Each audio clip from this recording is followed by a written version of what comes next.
Hello students, स्वागत है learn chemistry में और मैं हूं आपकी educator doctor Anupam Singh. Name reaction की सीरीज में बेटा नेक्स्ट रिएक्शन है हमारी डाउज प्रोसेस।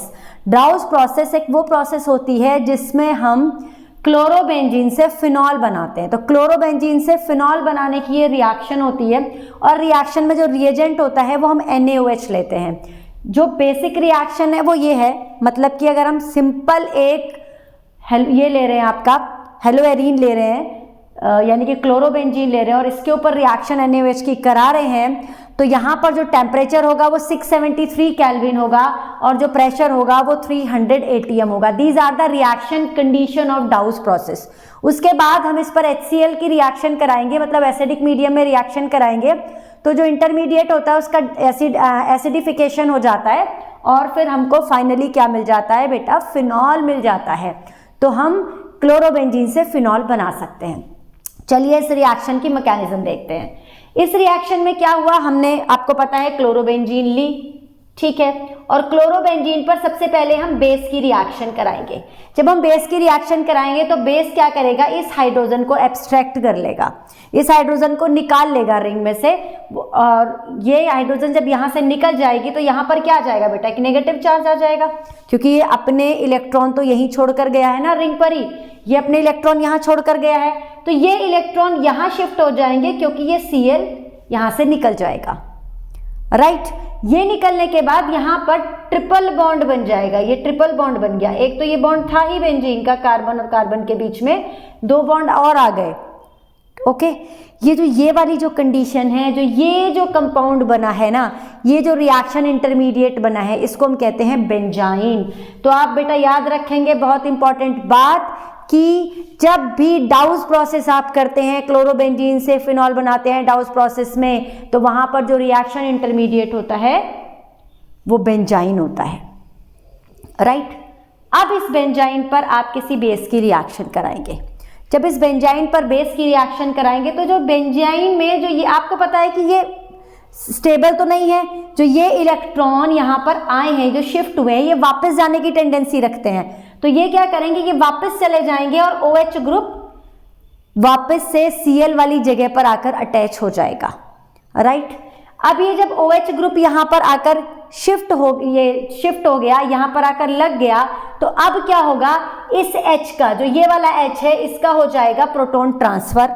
प्रोटॉन ट्रांसफर होने की वजह से यहाँ पर O नेगेटिव हो जाएगा और आपको पता है ये Na पॉजिटिव पहले से एनवायरमेंट में प्रेजेंट है। कहाँ से प्रेजेंट है, जो ये NaOH था बेटा, उसी के OH ने यहाँ पर आकर अटैक किया था, उसी के OH ने बेंजाइन पर आकर अटैक किया था, तो आपको ये मिल जाएगा फिनॉक्साइड आयन, ठीक है, सोडियम फिनॉक्साइड। सोडियम फिनॉक्साइड का आप करोगे एसिडिफिकेशन और आपको मिल जाएगा फिनॉल एज अ प्रोडक्ट। तो आपको ये प्रोडक्ट मिल गया फिनॉल। तो क्या क्या इंपॉर्टेंट बातें हुई, डाउज प्रोसेस, क्लोरोबेंजीन से फिनॉल बनाने का मेथड है। रिएजेंट कौन है, NaOH लेते हैं और HCl लेते हैं। टेम्परेचर 673 केल्विन पर होता है और प्रेशर होता है 300 atm, और साथ ही रिएक्शन इंटरमीडिएट जो यहाँ पर होता है वो होता है बेंजाइन। इसके अलावा और क्या इंपॉर्टेंट बातें हैं, इसके अलावा अगर कोई इलेक्ट्रॉन विड्रॉइंग ग्रुप भी प्रेजेंट हो इस क्लोरोबेंजीन पर तो रिएक्शन की कंडीशन चेंज हो जाती हैं। देखते हैं कैसे। अगर मैं यहाँ पर ये जो सिंपल क्लोरोबेंजीन है, इसके ऑर्थो पर NO2 ग्रुप लगा हो, ऑर्थो नाइट्रोक्लोरोबेंजीन अगर मेरे पास हो, तो यहां पर क्या हो जाएगा बेटा, रिएक्शन की कंडीशन चेंज हो जाएगी।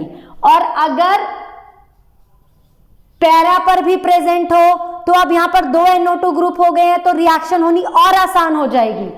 अगर आप ये कहो कि मैंने तीनों जगह NO2 लगा दिए, ठीक है, तीनों जगह NO2 लगा दिए, 2, 4, 6, तीनों पोजीशन पर NO2 इलेक्ट्रॉन विड्रॉइंग ग्रुप है, तो अब रिएक्शन और भी आसान हो जाएगी, किसी प्रेशर की, किसी टेम्परेचर की जरूरत नहीं पड़ेगी। तो रिएक्शन कंडीशन आप कैसे याद रखेंगे, अगर आपके पास है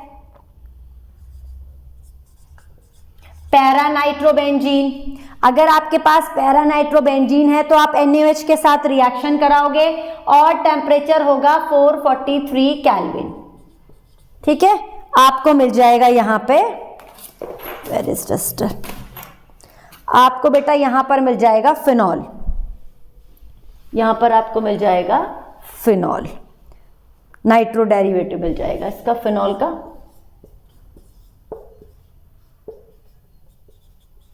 क्लियर है? तो इलेक्ट्रॉन विड्रॉइंग ग्रुप पैरा पर प्रेजेंट था, तो टेम्परेचर पहले जब कुछ नहीं प्रेजेंट था, कोई इलेक्ट्रॉन विड्रॉइंग ग्रुप प्रेजेंट नहीं था क्लोरोबेंजीन में, तो 673 पर केल्विन पर ये रिएक्शन हो रही थी। अब ये रिएक्शन हो रही है 443 केल्विन पर। नेक्स्ट, अगर NO2 ऑर्थो पर भी प्रेजेंट है और पैरा पर भी प्रेजेंट है, तब जो ये रिएक्शन होगी, तब ये रिएक्शन हो जाएगी 368 केल्विन पर, तब हो जाएगी ये 368 केल्विन पर NaOH और HCl के साथ आप ये रिएक्शन कराएंगे। ठीक है, HCl यहां पे भी लेंगे, HCl के साथ रिएक्शन कराएंगे तो आपको मिल जाएगा ortho para nitrophenol. Right, third condition क्या होगी?